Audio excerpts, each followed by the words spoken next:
Okay, so for this problem, we need to figure out for what angle theta. I have the cosine of theta is equal to 1/2. To do this problem and the similar problems, we need to be comfortable to work with a unit circle and to know what is cosine, what is the sine function on my unit circle. So let me remind you about that. So remember that we have Cartesian coordinates with axes x and y. And on that Cartesian coordinates, I'm going to draw a unit circle.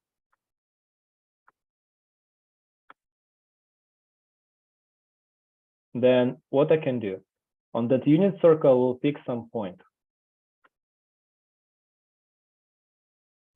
And I know that that point from algebra class, since it belongs to xy plane, has two coordinates, two components, x coordinate and y coordinate.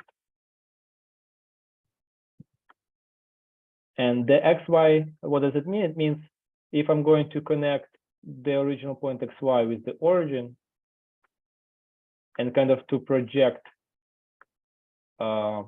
my point into x-axis, then this is going to be my x.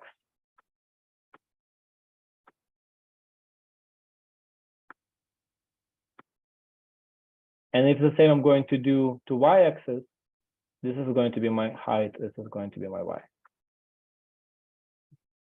Then what is the angle? The angle theta is going to be the angle of that red radius with the x-axis. So angle theta in this case is going to be this thing. And remember, for this circle, my radius is equal to 1. So radius is equal to 1.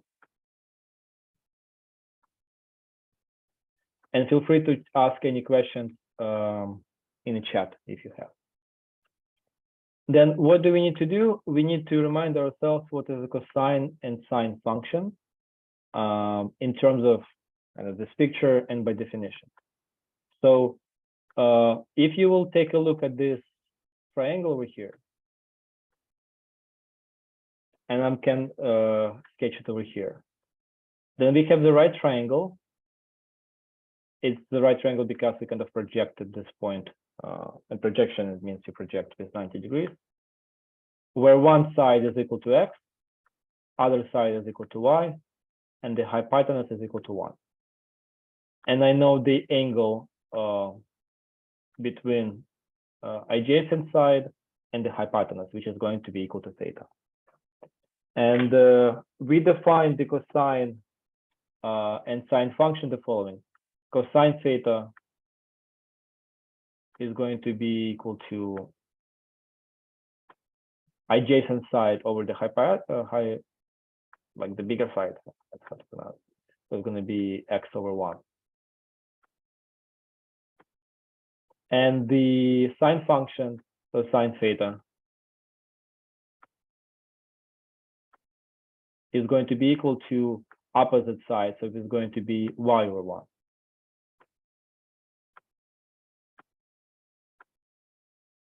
But x over 1 and y over 1 is actually going to be just x and y themselves. So what we just observed, we observed that if we're going to take and write this as a formula, that I'm going to have that cosine theta, x is equal to cosine theta, and y is equal to sine theta.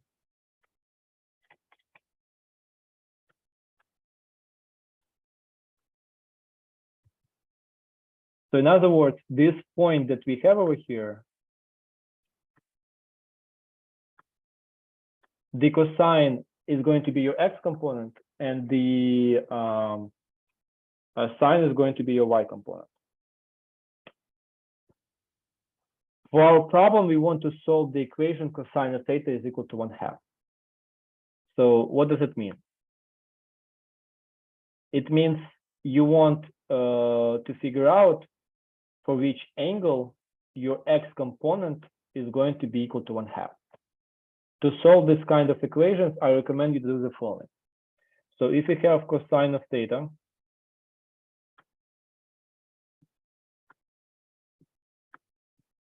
is equal to 1/2. So what do you need to do? You need to sketch a unit circle, which in our case is going to be this blue circle. And then we are going to indicate where is my x is equal to 1/2. X is equal to 1/2 is going to be a line that passes through this point. So this is going to be x is equal to 1/2.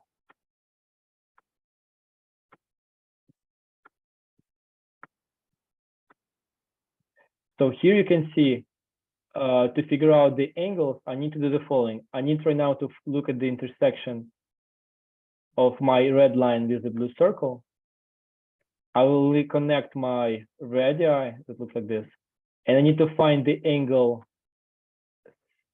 theta1, which is here,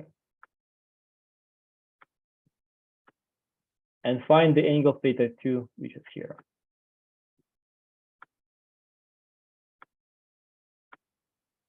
The restriction that we have that my angle theta must be between 0 and 2 pi.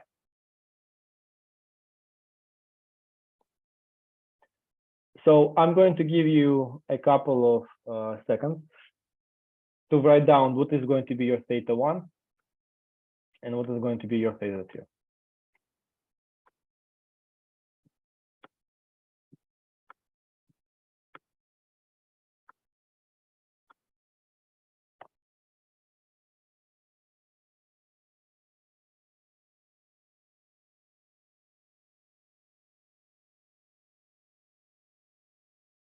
So try to make the guess.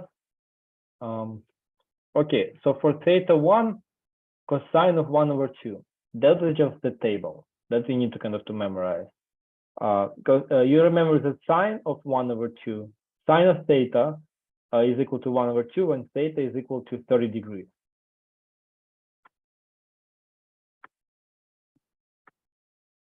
It's for sine.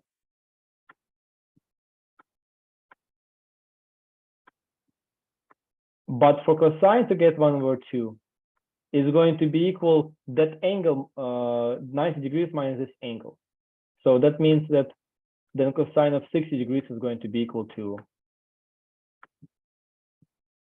1/2.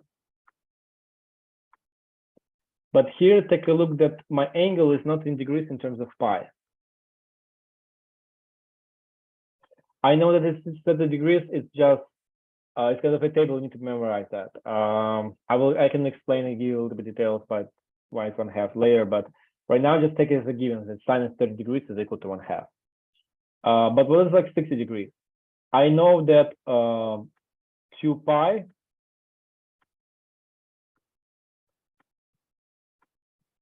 is equal to 360 degrees. Yes, so it's the entire when you go around the circle.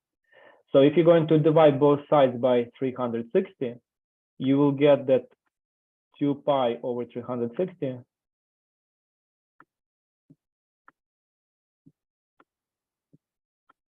is equal to 1 degree. So to figure out what is 60 degree in radians, you just multiply both sides by 60, and you're going to get that 60 degrees is equal to 2 pi. But 2 pi over 360 is going to be just pi over 180. So I'm going to write it down. So you have pi over 180 and multiply by 60. But 60 and 180 are going to cancel out. So that is going to be equal to pi over 3. So that's why I know 60 degrees is equal to pi over 3. And that is exactly my cosine when it's equal to 1/2. So it's this angle over here. So I have one answer, which is pi over 3. to figure out the second angle theta 2, you can see that you can get theta 2 from theta 1 as just kind of mirror reflection. So one of the correct answers that theta 2 is equal to negative pi over 3. But here be careful because we have a restriction for our interval. We want interval to be from 0 to 2 pi. So that's why I can either make this angle here from the bottom, or I can obtain the same point if I'm going to go by this blue angle. But this blue angle is going to be the entire kind of angle, which is 2 pi. The 2 pi.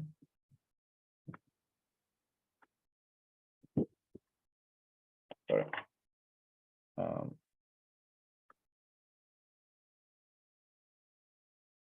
And I need to subtract this angle over here.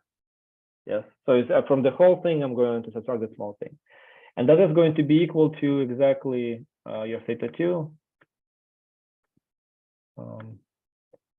2 pi minus pi over 3.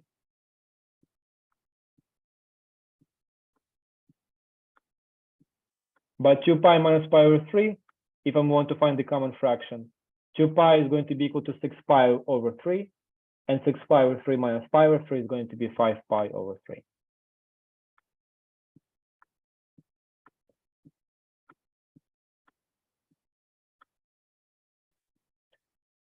Okay, and that is the final answer for this problem. I'm going to stop recording. Stop. So as additional practice for this problem, I'm going to do problem number 1 and 2. And we're now going to show problem number 1 first. So we have sine of theta is equal to square root of 3 over 2. The same idea, I'm going to sketch my unit circle, which let's say is going to be this pink one. Then I remember the sine of theta is my y. It goes from there. So that's why my y is going to be equal to square root of 3 over 2. Square root of 3 over 2 is going to be, let's say, this line. And then I need to figure out the angle. So I'm going to sketch this vector and this vector. Not vector, like that.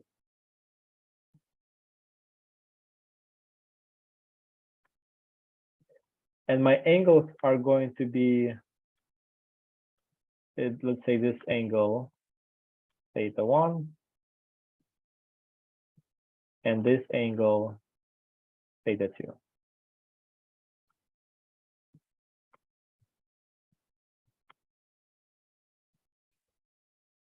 So again, like sine of theta is equal to square root of 3 over 2. That is just from the table that we need to memorize. Sine of 30 degrees is equal to 1/2, which is pi over 3.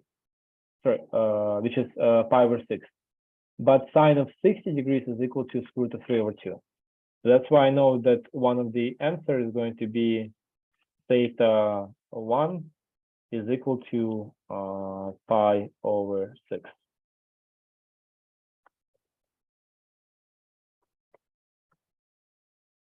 But also I have this angle over here. You have this angle over here.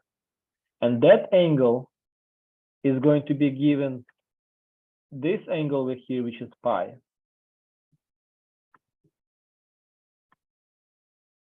minus this angle over here. But this angle over here is exactly your also pi over 3. So that's why theta 2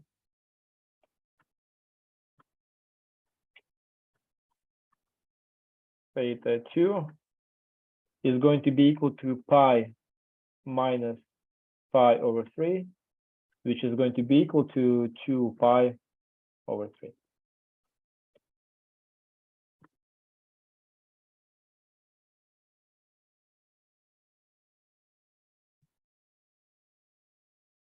Yeah, theta is equal, pi over 3.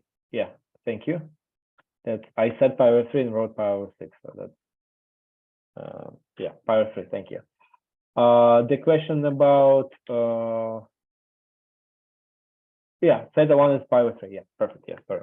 So theta 1 is pi over 3 and theta 2 is 2 pi over 6. So hopefully you got this one. So right now think about the second one. The second one you have cosine of absolute value of cosine of theta is equal to 1. And the last one which I'm going to give you, I'm going to move on to the limit problem. Let's take from pi to 3 pi, and let's do sine of theta is equal to 3 over 2. Okay, so we did problem number 1. So right now I want you to finish problem number 2 and think about problem number 3.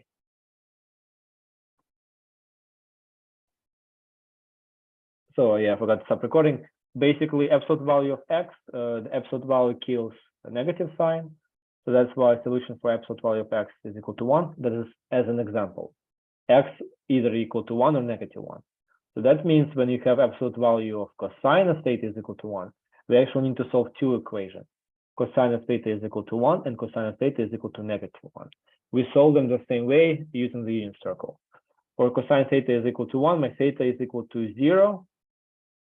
And for cosine is equal to negative 1, my theta is going to be equal to pi.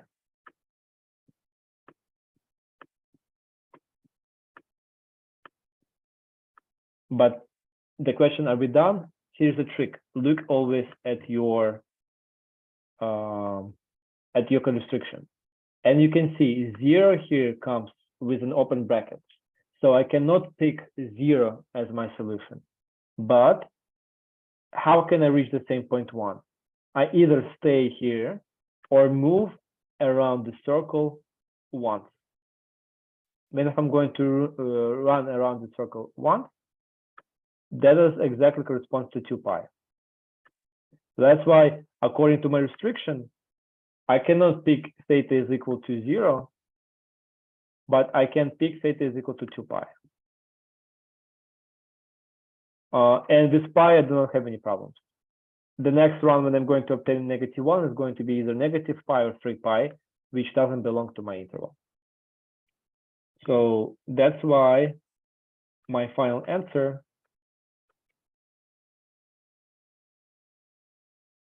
is going to be the following. That theta is equal to pi for 1 and, sorry, for negative 1.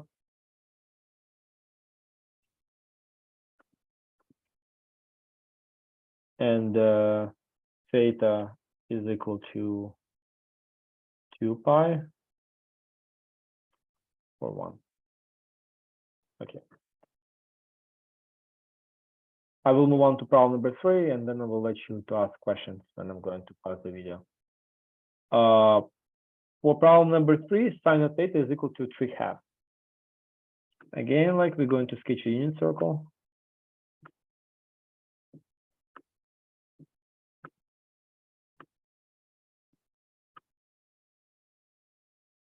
The unit circle, remember, the radius is equal to 1. So this side is 1. So sine y is equal to 3/2 is going to be outside of unit circle. Problem number 3 was tricky. There is no intersection with the circle, so there is no solutions.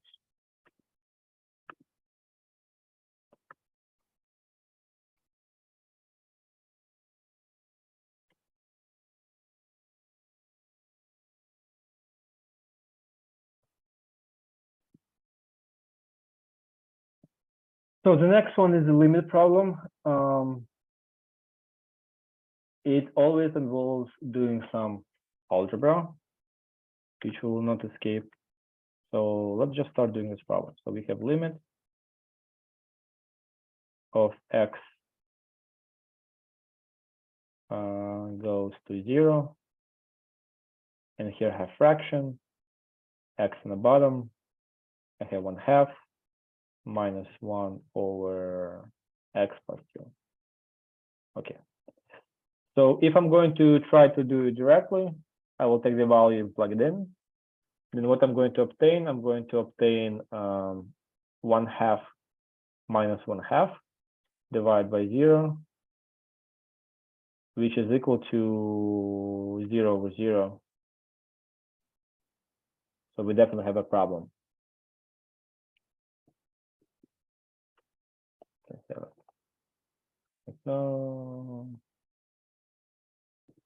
So then what do we need to do? I need to do some algebra.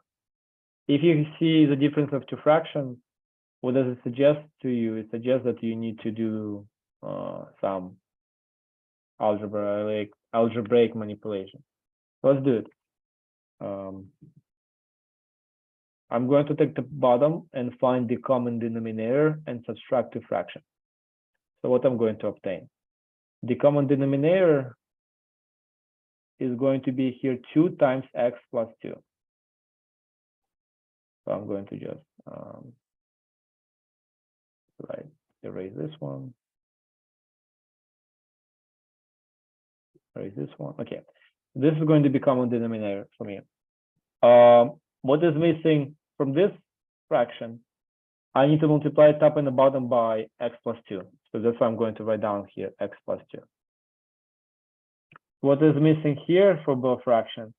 I need to multiply top and the bottom by x. So that's why I'm going to have x plus 2 minus x.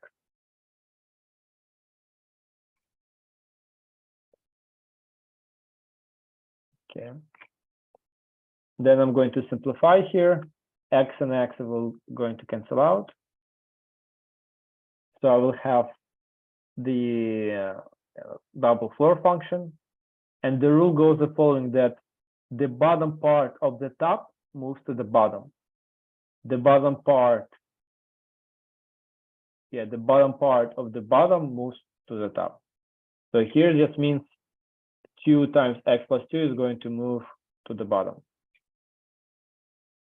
So what I have, my gosh. I have this part, which I'm going to copy. 2 is left here.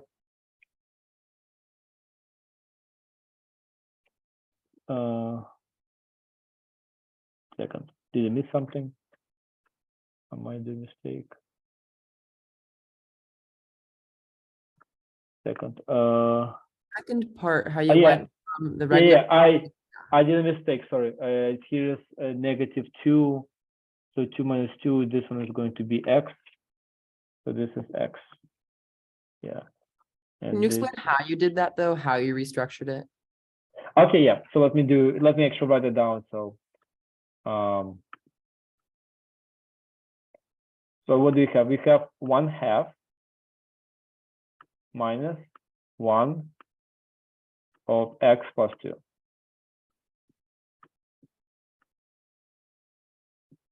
So I know what they want to get. The common fraction, the common denominator is going to 2 times x plus 2. And the rule that I like to use, you take the first fraction, and to get x plus 2 on the bottom, you just multiply by x plus 2. But you don't want your fraction to change. So you're going to also multiply the top part by x plus 2.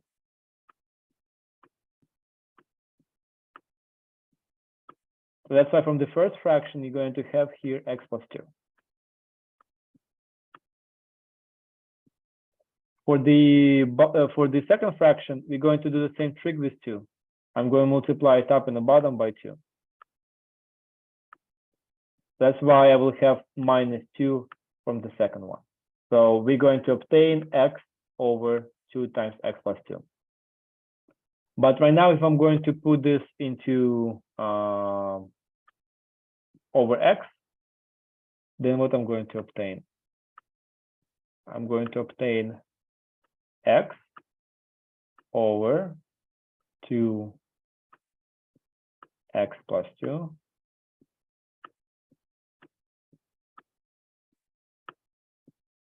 and over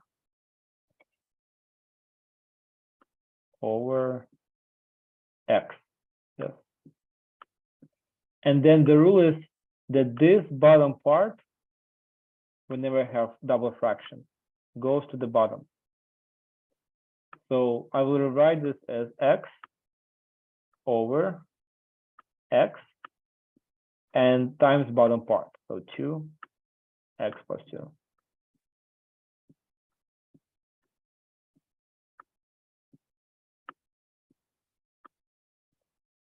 Okay. So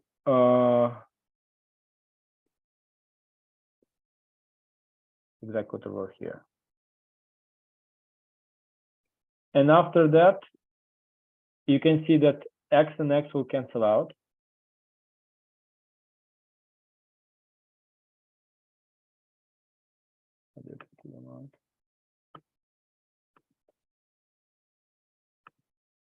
So I'm going to have 1 over 2x plus 2. And right now I can plug in x is equal to 0. So that is going to be equal to 1 over 4. So the answer is 1 over 4.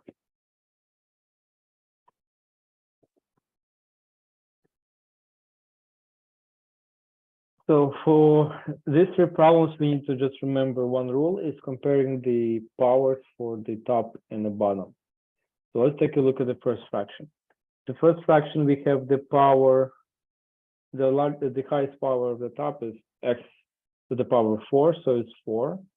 And on the bottom, we also have 4. So when top and the bottom has the same power, then the answer is going to be the leading coefficient in front of the axis with the highest power. So in this case, for the top, I have 2, and for the bottom, I have 8.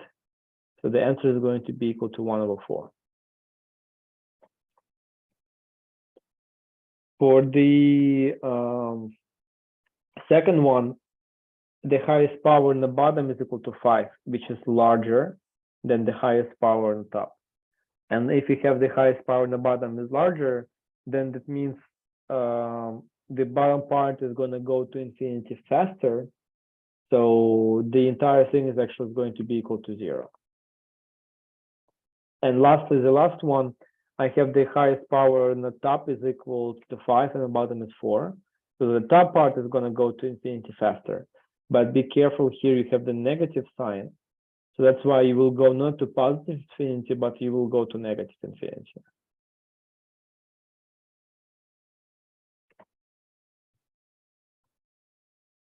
And that is going to be the answer.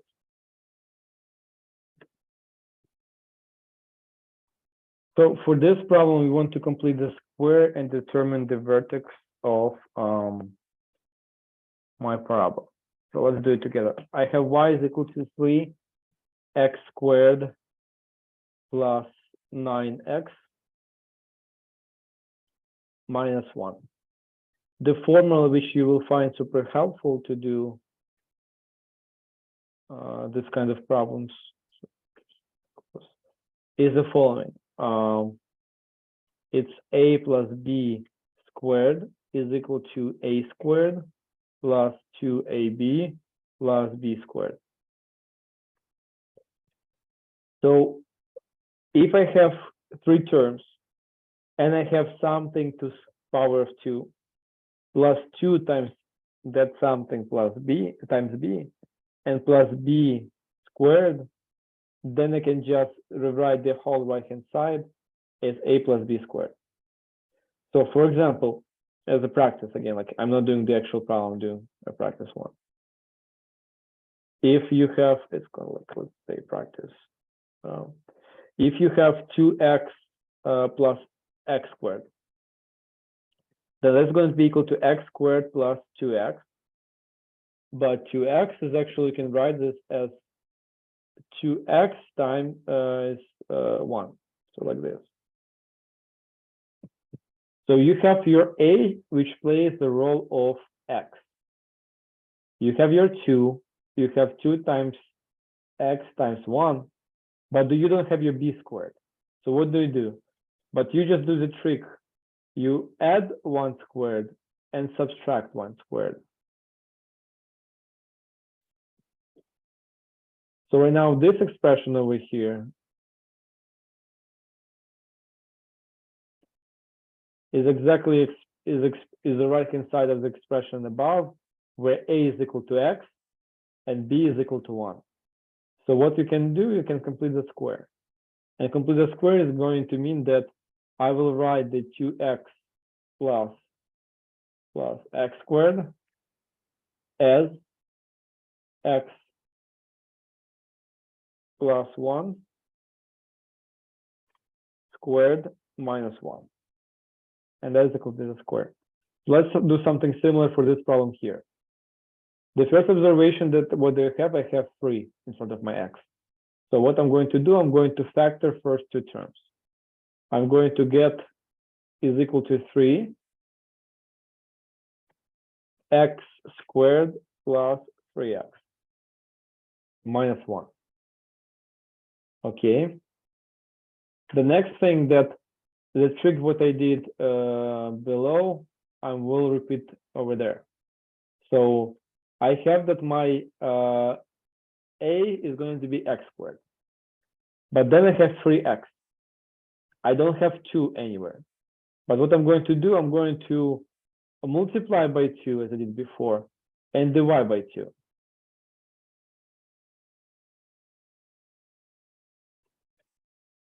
So I'm going to just reorder. So right now, what do I have? I have x squared plus 2 times x times 3 over 2 minus 1.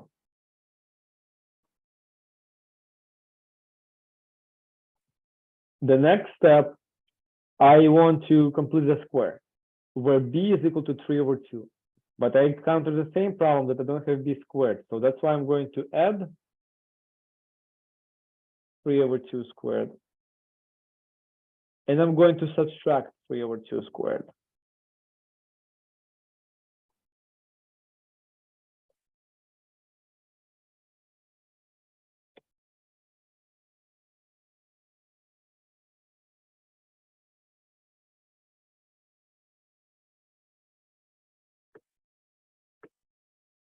So then, what do I have? I will have 3 times inside I'm completing the squared, which is going to be equal to x plus 3 over 2 squared.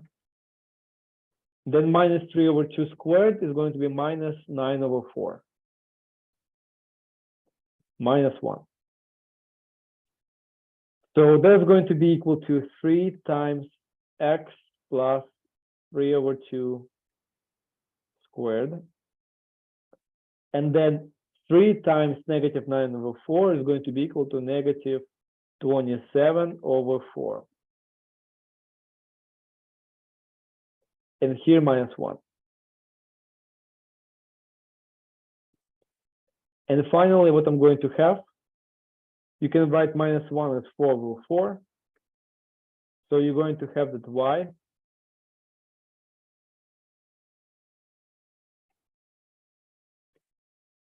is equal to 3 times x plus 3 over 2 minus 31 over 4. You can check that. So the coordinates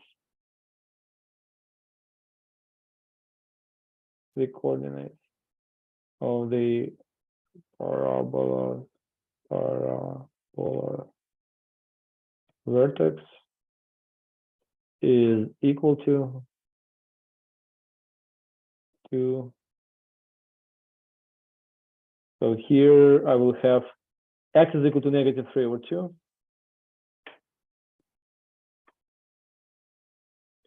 It's whenever like the x plus something squared, you make x plus something is equal to 0. So that's why I got negative 3 over 2. And minus 31 over 4.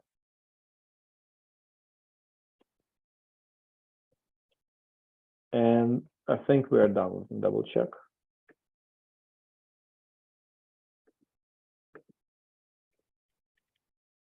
Yeah, so the minimum value for y is going to be negative 31 over 4. So this question, the only trick is to recognize that 4 is equal to 2 squared. So I can rewrite my equation as 2 2 squared to the power of x minus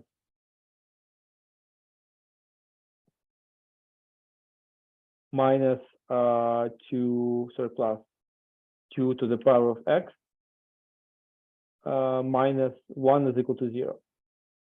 Then I'm going to rewrite my first expression as 2 to the power of 2x. But that is the same as to write down 2 to the power of x squared. And then I'm going to do change of variables. I will make t is equal to 2 to the power of x.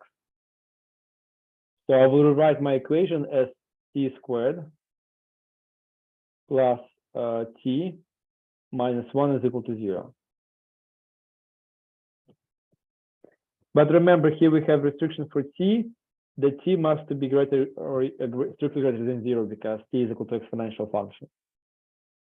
So here we're going to solve without completing the square. Without guessing the roots, we're going to do quadratic formula. So b in this case is 1, so we'll have negative 1. And then plus minus square root of b squared, which is 1, minus 4ac. Minus 4ac is going to be equal to plus 4. Divide by 2a, and a is equal to 1, so divide by 2. So my t is going to be equal to minus 1 plus minus square root of 5. So here we have two choices for t. Choice number 1, t is equal to positive square root of 5.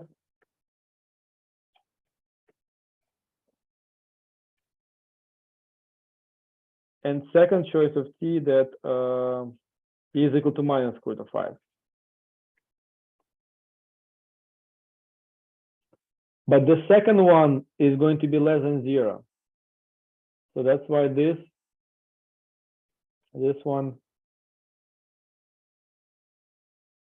do not work. But for the first one, I'm going to just remember that my t is equal to 2x. So I will have that 2 to the power of x is equal to this guy. And then I'm going to take the log of log base 2 of both sides. And if I'm going to take log base 2 of both sides, the log 2 and 2 is going to cancel, so we'll have x left, and here we'll have log 2 of the inside.